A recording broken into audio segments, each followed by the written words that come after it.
Good afternoon, YouTube. Xfile2708 back again with another video. Returning today, guys, with a long overdue weekly watches video. Looking back at my video listings, I think it's now 5 months since I've done a recent watches video, but I think, to be fair, I put those to the back burner and started doing the 5-minute movie reviews. I put a poll up on my community page last night and said to people, would they like to see more 5-minute movie reviews or the return of the weekly watches? And overwhelmingly, 2/3 of the people said back with the weekly watches, please. So here we are with today's video, guys. I am not going to go back over what I've watched for the last 5 months. Like I say, as and when I've come across little gems, I've done those as 5-minute movie reviews. So there is a playlist on the channel for those anyway. So if you want to have a look back and see some of those. Alternatively, I am on Letterboxd, Xfile2708. Feel free to add me on there, and again, you can see what I'm watching and how it's rating, etc. So what I'm looking to do, guys, it's Tuesday today. So I did upload my Anchor Bay collection video yesterday. So I held off doing the weekly watches yesterday so I could record it today and upload it onto the channel today as well. But from next week onwards, I'm going to try my very best to make it a regular Monday video for you, looking back on what I watched the previous week. So I have 4 titles physical and 1 series that I watched over the weekend on the Fire Stick, but don't tell people. Yeah, I'll get to that one at the end. So first one I watched last week was Hammer Horror from 1972, I think it is. And that's Vampire Circus. So this one stars Adrian Corey from Clockwork Orange and Dave Prowse from Star Wars. As you can tell from the title, it's a vampire movie. Definitely one of the better Hammer vampire movies from the early 70s. It's one that rates quite highly on IMDb, gets a 6.3, I think it is, out of 10.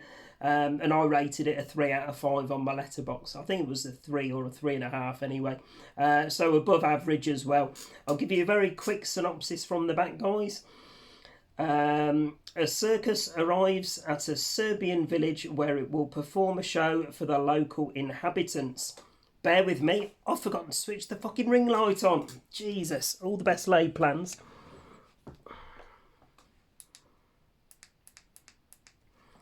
Right, there we go. I told you, leave it in, warts and all. So there we go.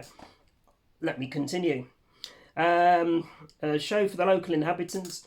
Many of them believe that the plague that has gripped their village is the result of a curse inflicted on them years before by Count Mitterhouse, a vampire. But there is more to this show than meets the eye, and one by one, the village's children begin to disappear, and the circus performers are not as benevolent as they seem. The cast of sterling characters, as I say, includes Adrian Corey from Clockwork Orange and Dave Prowse from Star Wars. So there we go. Yeah, really enjoyed this one. I've got it as part of the Hammer box set. It is one that's had a Blu-ray release as well, apparently with some really good extras on, so it is on my Amazon watch list to grab at some point. So wholeheartedly recommend this one if you like your old school 70s Hammer. So that was the first watch. Next up, a rewatch for me. I watched Crawl. Absolutely brilliant creature feature. Set, let's have a look, in Florida. Yeah, Category 5 hurricane tears through Florida. Hayley, oh my life, the writing, rushes to find her father who's injured and trapped in the crawl space of their home. With the storm intensifying and water levels rising, the pair face an even bigger threat lurking below the surface. This one's produced by Sam Raimi, the man, the legend. So yeah, really good creature feature. This one, quite good on the suspensefulness and intensity throughout the movie. I mean, you know me, guys. If it's a bad creature feature, I'll still watch it. But you know, these weekly watches and 5-minute movie reviews and things like that, I'm honest. If I think it's so bad it's good, I'll tell you. But honestly, this is definitely one of the better modern creature features that's been done. So highly recommended that one. Crawl. This one I did as a 5-minute movie review. So link in the description, guys, to that video. Mute Witness from, I think it was mid-90s, this one. First time watch for me. Like I say, have a look at the 5-minute movie review, but I thoroughly enjoyed it. Letterboxd, I gave it a 4 out of 5, I think it was. Super suspenseful movie. Nice little twist at the end as well.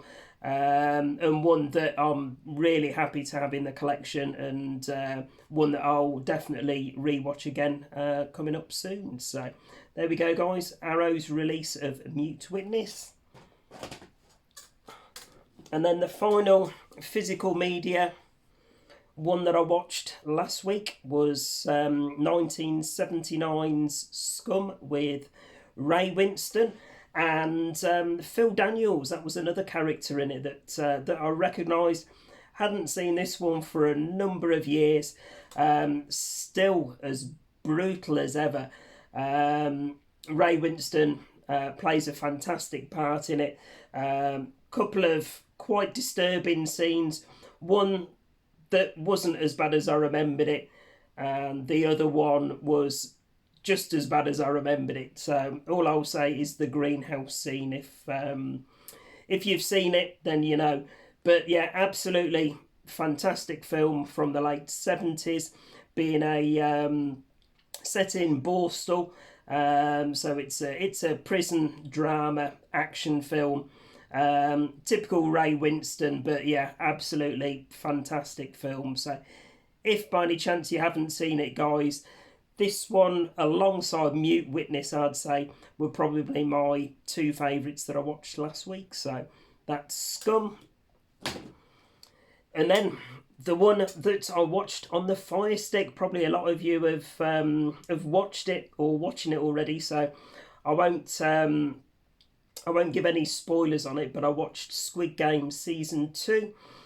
I was a massive fan of Season 1, absolutely loved it. I was looking forward to Season 2, but I was hoping that they'd do it justice, and it wouldn't just be another season of the same stuff, just to cash in on the success of Season 1. For me, I was a bit disappointed. I think it runs 7 episodes. Obviously, spoiler free.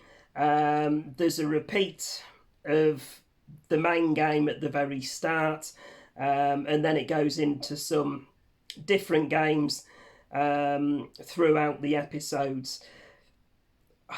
I really wish they'd done something different.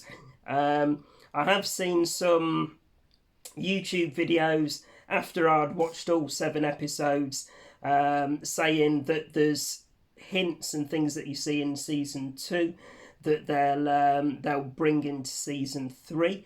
For me, it was nice to see them bring back obviously the main guy from Season 1, number 456. Was nice to see him back. But for me, they seemed, for some reason, to bring a lot of generic casting characters, if that makes sense. You know, so there's an over the top bully boy in there. There's a trans person. There's an old person, but all of the people that you see, you can pretty much predict whether they're going to get killed off or whether they're going to make it through to, you know, the final game and the end of the series. So that kind of annoyed me a little bit. And the other thing that annoyed me as well, as you can tell, it annoyed me more than it impressed me. The other thing that annoyed me was the way the final episode finished. Clearly, they've left it open for season 3. But for me, it was as though they were just doing like a mid-season break, which, you know, I mean, I've enjoyed the way that's been done over the, you know, the seasons of like The Walking Dead. You know, that's been quite good for like a mid-season break and things like that. But when they're going from season 2, as this is, to season 3, to leave it the way they did, I thought it was a bit shit. Bit of a cop out, and like I say, it could just be a mid-season break rather than, you know, a season 3. But I guess it's all about, you know, cashing in on the success of season 1. For me, I'd say probably just above average. If I had to give it a letterbox rating, my letterbox only rate movies, but if I had to give it a rating out of 5, I'd give it maybe a 2.75, pushing a 3 at the very max. You know, it won't be for everybody. Maybe, you know, people's opinions will be different to mine. Maybe you've seen it and you really enjoyed it. But for me, you know, we've waited, what, a year plus for season 2, and it just didn't live up to what I was expecting. But if you have seen it, guys, let me know if you had similar feelings or if you really enjoyed it. Be interesting to hear your take on things. So there we go, guys. That's my return of the weekly watches, showing what I watched last week. As always, please remember to like, comment and subscribe.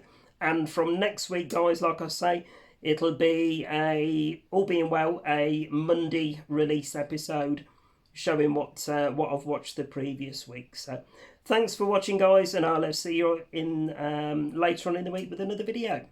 Bye for now.